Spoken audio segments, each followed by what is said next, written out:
face dito sa TV5.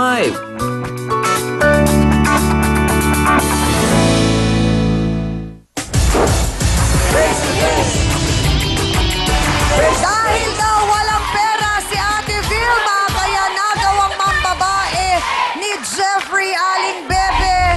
Magandang umaga, Bebe. Sandali lang po, Aling Bebe. Buti naman po, napansin nyo, nandito ako. Kamusta po kayo? Mainit po ulo natin. Okay lang po. Pag-uusapan natin to. Saan po ninyo nakilala yung Jeffrey? Sa basketball po, sa basketball court. Nilapitan po kayo? Ano Hindi po? Tindera po ako ni Aling Emma. Okay. So ano pong pakilala sa inyo nung Jeffrey? Binata siya. So nung nakilala po ninyo si Jeffrey, ano po ang sabi? Sinabi ba kagad na may gusto siya sa inyo, niligawan kayo? Wala naman po. Ang sabi niya lang po, nagpapakit lang po siya sa akin. Nagpapakyo! Talaga! Okay, sandali. Taon po. Sandali lang po. Aling Bebe, ilang taon na po kayo? 46 po. 46. Ilang taon siya noon? Alam nyo? 33 na rin po. Kayo po, 46. Opo. Di ba kayo medyo na ilang? Sa diferensya ng edad. Medyo na ilang po, pero gusto ko siya eh. Nagpapasakit sa kanya. Okay, sandali lang po. Anong nagustuhan nyo kay Gusto ko na Jeffrey? po siya dati. Crush nyo na dati. Opo. Kasi po Magaling magaling kasi siya mag-basketball. Opo. Sino po ang kamukha niya sa mga sikat na basketball player? Yung kalbo. Kalbo. Sino yung kalbo? Sino ba yung kalbong player? Sino po? Si Benji Paras po. Hawig ni Benji Paras. So parang lumalabas kayo ang Jackie Foster. So nung niligawan kayo, gano'n na kayo katagal ngayon na may relasyon ni Jeffrey? 4 months po. Nagsimula po kami nung December 23. Hanggang ngayon po. So 4 na buwan kang niligawan, tapos ngayon 4 na buwan kayo. O paano kayo nagkikita? Hindi ba kayo nakahalata na baka may iba? Wala naman po ako nahalata sa kanya kasi pag pumupunta siya sa akin, binibigyan niya ako ng Sinungaling, candy. alam mo, Talaga! sinungaling ka na. Talaga!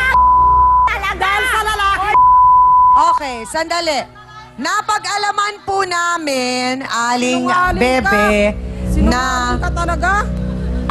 alam po ninyo na hindi kayo ang una sa buhay ni Jeffrey. Alam ko po yun, mga Oh, ano. Tsaka paano nyo nalaman? Sige, kasi napag-alaman ko yan, na alam nyo naman palang may iba, pumayag pa rin kayo. Ang alam po ninyo, bago nyo siya sinagot, alam nyong may Aling Emma na.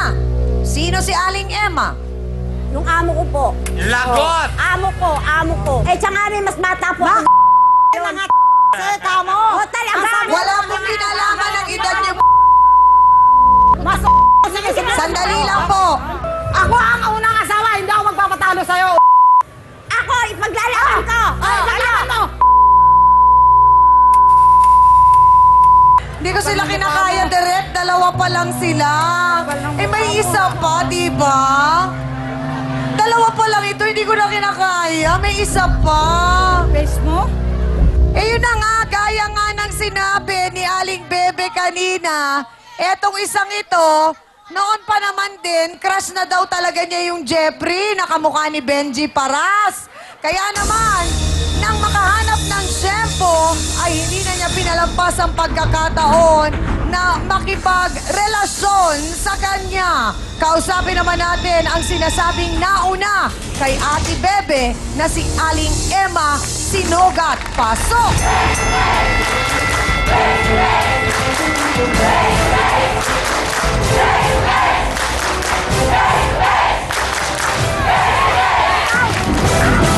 Sandali lang!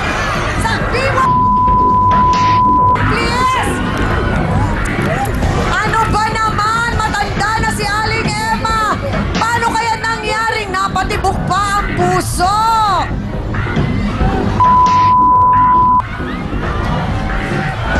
Ano? Saka pa! Sandali lang, dyan na kayo.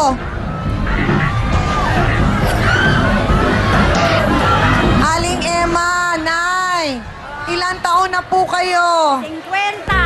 50! Ay, magpapata! 60 na kayo! Nay, Emma! Huwag na kayo kayong magsinungaling, Nay. 50 na. Nagpaimbestiga ako. Hindi kayo 50. 50, may 60 na kayo. Ay, oo, 60. Ano po? 60 nga. 60 nga. Nakalimutan pala. O bakit? Nay, Oh. saan naman po ninyo nakakilala itong na Jeff na ito? Ano, bumibili sa akin ng ice tubig. Bumibili ng ice tubig. Saka sigarilyo. Bakit naman po kayo nagpabula-bula? Di naman ako nagpabola, nabaitan lang ako. Nabaitan po kayo. Diretsa ang tanong, binibigyan nyo ng pera itong si Jeffrey. Oh, 500 isang buwan. 500 isang buwan. Linggo. Ano ba talaga? Parang kanina 50. Ay, 60 pala. Ngayon, 500. 500 linggo-linggo. Buwan-buwan. Ay, linggo-linggo pala. Linggo-linggo. Bakit po? Para saan? Pahingi daw muna. Dahil walang pangkain dito. So alam po ninyo na may Vilma. So ano po ang relasyon ninyo ni Jeffrey? Mag-ina, maglola, ano po? Mag-sweetheart.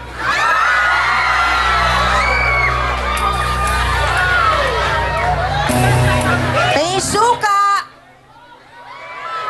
Giyasim.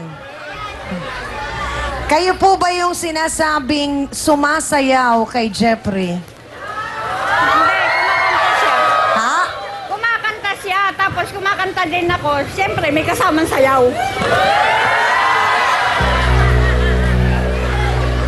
Abay, malakas pa kayo ha, sa edad yung 60. 60, kaya niyo pa mas magsayaw ha? Naluluha ako. Alam naman po natin na pagdating sa pag-ibig, walang edad-edad, Nay. Pero, hindi po ba ninyo nahalatang halata na binobola po kayo nitong si Jeffrey? Hindi naman ang bobola kasi tumutulong nga sa akin dahil ako'y may tindahan, may kainan, may videohan. Ano pong naitutulong ni Jeffrey? Nagugas ng plato, naglilinis. Nagtatrabaho po sa inyo. O pwede naman pong magtrabaho, pero wala na kayong mag-sweetheart. Nanligaw eh. Ano? Nanligaw ni sa'yo? Diligawan ka sa tanda mong yan? Aba, siyempre. Kapal ang face mo ah. Okay, so gaano na po kayo katagal ni Jeffrey? Ano pa, August 11. Mas nauna kayo. Nalaman po ba ninyo na may gusto rin pala si Bebe na tauhan po ninyo? Wala akong alam. At sila din po pala'y nagkikita nung si Jeffrey. Wala akong alam. Kasi sa akin na siya napunta, ayon sa'yo. Ang kinaloloka ng lahat, Dr. Camille, ay bakit paanong nangyaring pumayag itong mga babae na to at iniisip nilang parang pag-ibig pa rin yun kung alam na alam mo nang binobola ka. Paano ba yun? Parang di ba dapat sa edad ni Ate Emma, alam na niya kung sinong manloloko sa hindi. Chang, totoo yun eh. Dahil kasi kung ikaw ay nagkakaedad na, ang iisipin mo kasi kung ano pa yung mangyayari sa'yo na pwedeng makatulong ka, ayusin mo yung anak mo, kung meron kang gusto pang i-achieve sa buhay, yun ang focus mo. Lalo't kung wala ka ng asawa or kinakasama.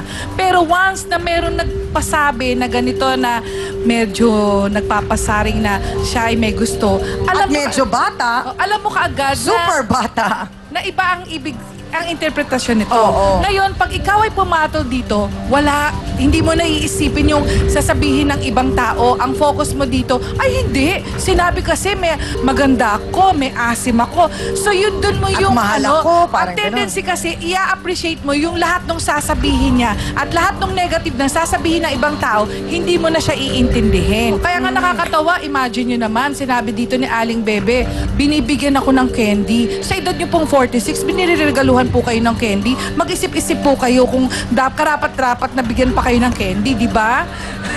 Parang baka medyo na late ng konti kasi yung pakiramdam ni Aling Bebe na nililigawan. Oh, yun na nga Baka eh. ito'y parang ano ba, pangalawang pagkabuhay, yung ba yun?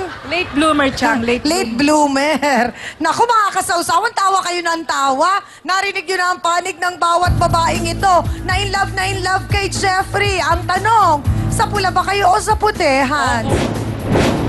Mga kasawsawan, ano na? Diyos ko, parang ang mga taga-Anilaw Chang ay bukod sa mga mangha na ito nga ay nangyayari sa tatlong babaeng ito, tingnan natin din kung sila ay nakabuo ng isang desisyon kung sino ang kanilang bibigyang simpatsya sa ating kwento. Pula ba o puti? Go mga kasawsawan!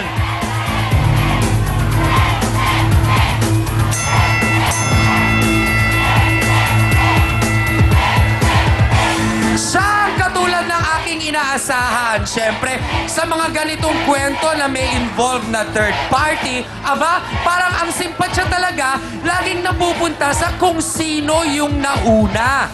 Pero yun nga lang, ang tanong, bilang siya ang nauna, mahal nga ba talaga siya?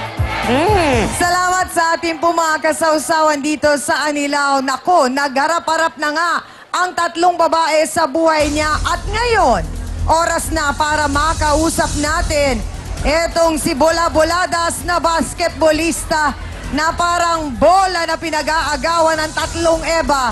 Kamukha ka nga ba ni Benji Paras? Narito, si Jeffrey Gaho. Pasok!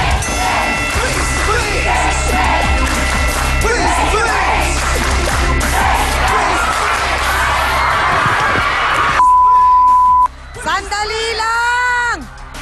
Naku po! Dinumog, hindi ng pagmamahal at ng tagahanga itong si Jeffrey, kundi mukhang puro reklamo ang aabutin niya. Abangan niyo ang mga sagot niya. Magbabalik pa ho ang Face to Face.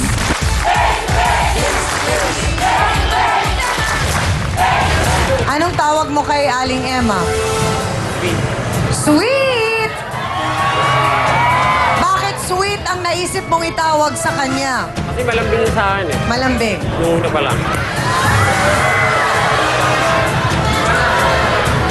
Facebook sausawa na mga kapatid. Enelra Olirom Sedna. I love you, Chang Ami, for making this program because it shows that different people have different problems in this world. But no matter how hard those problems are, there is always a solution. More power and God bless. Malikura,